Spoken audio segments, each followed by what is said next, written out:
Hello বন্ধুরা, সবাইকে good morning. তো আজকে একটা অন্যরকম ব্লগ নিয়ে আসছি তোমাদের সাথে।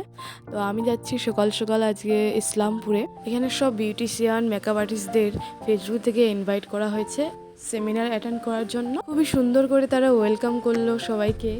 সবাই খুবই ভালো ছিল, মানে ব্যবহারটা খুবই সুন্দর।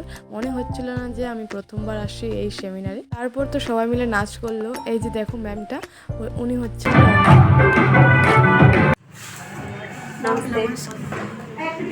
গুড মর্নিং সবাইকে। যারা মেকআপ আর্টিস্ট এই দিদিকে তো চিনোই, লিপিকা ঘোষ দিদি, খুবই ব্যবহার ভালো। তারপর হলো প্রোডাক্ট নলেজ, ভিডিও দেখানো হলো, অনেক কিছু হলো। সবার শেষে তারা কেক কাটিং করলো সবাই মিলে। তারপর আমাদেরকে সেমিনার অ্যাটেন্ড করার জন্য একটা করে সার্টিফিকেট দিল। এখান থেকে শেষ হলো এই সেমিনার। তার এই যে দেখো ইসলামপুর বাস স্ট্যান্ডে চলে আসছে। এখন বাজে 5:30। আমাদের মিটিং শেষ হতে অনেক লেট হয়ে গেল, যাচ্ছি বাড়ি।